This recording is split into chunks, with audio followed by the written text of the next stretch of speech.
রানী আছেন টেনশনে, তাল কেটেছে সব গানে। রানী আছেন টেনশনে, তাল কেটেছে সব গানে। এপাং ওপাং ঝপাং সবাই, কোথায় কে যাবে ভাই কে জানে। রানী আছেন টেনশনে। ধন্যবাদ। রাস্তাঘাটে উঠছে ডিম, মুরগি ছানা আসমানে। ভবিষ্যতের গল্প খারাপ, তাই রানী আছেন টেনশনে, ডিম উড়ছে আসমানে। নমস্কার। আমি প্রথমে বাস্তব এবং ভবিষ্যতের কথা ভেবে সামাজিক ও অর্থনৈতিক দিক দিয়ে ডুবে যাওয়া পশ্চিমবঙ্গকে আলো দিতে নতুন সরকার যে বাজেট এনেছেন তা প্রশংসনীয়, এ বলার অপেক্ষা রাখে না। ধন্যবাদ অর্থমন্ত্রী ডক্টর স্বপন দাশগুপ্ত, ধন্যবাদ মাননীয় মুখ্যমন্ত্রী শুভেন্দু অধিকারী মহাশয়। আমি সংস্কৃতি নিয়ে কথা বলব, তবে সংস্কৃতি মানে শুধুমাত্র নাচ গান তবলা অভিনয় কবিতা এসব নয়। তার সঙ্গেও এটা বলতেই হবে যে সংস্কৃতি মানে রুচি, সংস্কৃতি মানে অভ্যাস, পরিচয় বা ধারাবাহিকতা। আমি হাওড়া শিবপুরের বিধায়ক। সেই 500 বছরের পুরনো হাওড়া শহরকে এর আগে সরকার শুধুমাত্র দুর্নীতি করে জঞ্জালের শহর বানিয়ে রেখে দিয়েছিল, তা আমরা সবাই জানি। রাস্তা ঘাট, নিকাশি ব্যবস্থা, স্বাস্থ্য পরিষেবা সব দিক দিয়ে সবটা বেহাল। 2018 সাল থেকে হাওড়া কর্পোরেশনের নির্বাচন বন্ধ করে ওয়ার্ডগুলিকে কাউন্সিলরহীন করে রেখে দিয়েছিল এই তৃণমূল সরকার। কিন্তু নির্বাচন বন্ধ হলেও বন্ধ ছিল না লুট এবং দুর্নীতি। মানুষের ট্যাক্সের টাকা লুট হতো, উন্নয়ন হতো শুধুমাত্র চোরেদের। আজ পশ্চিমবঙ্গে নতুন সরকার সেই অচলায়তনের তালা ভেঙে মানুষকে পরিষেবা দিতে বদ্ধপরিকর। রাস্তা, ড্রেন, নিকাশি ব্যবস্থা, পানীয় জল, স্বাস্থ্য পরিষেবা নতুন উদ্যোগে শুরু হয়েছে এই নতুন বাজেটের সহায়তায়। মাননীয় মুখ্যমন্ত্রীর নির্দেশে শুরু হয়েছে এক নতুন কর্মসংস্কৃতি। এবার আসে এই সংস্কৃতি যখন কথা উঠলই শিল্প সংস্কৃতির ব্যাপারে। ঠিক যে হাল এরা হাওড়ার করেছে, তছনছ করেছে, সেই হাল করেছে শিল্প সংস্কৃতির সবকটি ক্ষেত্রে। আমরা জানি যে শ্যাওলাপাড়া বাড়িতে নতুন রং করতে গেলে যেমন রং লাগাবার আগে ঘষে ঘষে দেওয়াল থেকে ওই শ্যাওলাগুলো তুলতে হয়, ঠিক তেমনই শিল্প সংস্কৃতির ক্ষেত্রে উন্নতি করতে গেলে এই বিষাক্ত শ্যাওলাগুলোকে নির্মূল করতে হবে। না হলে 2026-27 এই বাজেটে আপাতত বরাদ্দ 815 কোটি টাকার প্রতিটি টাকাই নষ্ট হবে।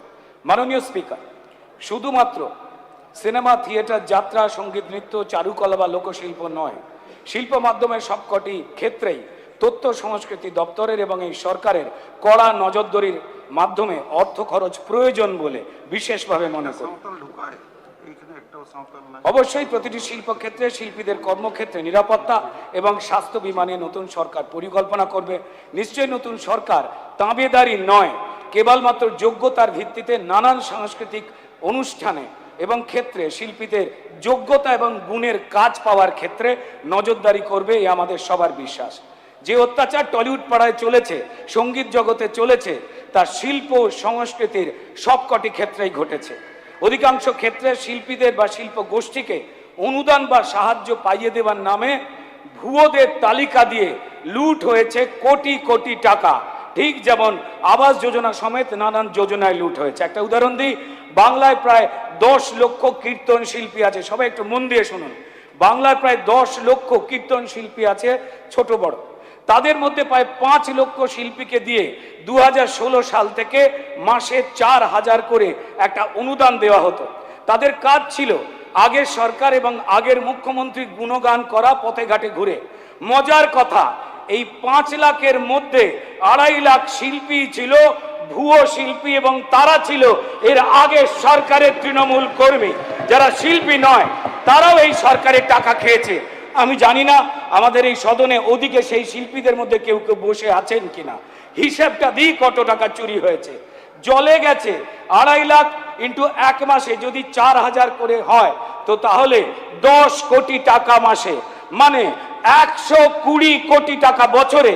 আর 2016 সাল থেকে 2026 সালে যদি এই চুরি ধরা হয় তাহলে 1200 কোটি টাকার ভুয়ো শিল্পীর নাম করে শুধুমাত্র কীর্তন শিল্পীদের কাছ থেকে চুরি করা হয়েছে। এবার ভেবে নিন, শিল্প ক্ষেত্রে এই রাজ্য সরকার বিভিন্ন ক্ষেত্রে যে শিল্পীদের সহায়তার নামে বা যে গোষ্ঠীদের সহায়তার নামে যে টাকাটা দেয় ওই আবাস যোজনার টাকার মতো সেগুলো ভুয়ো।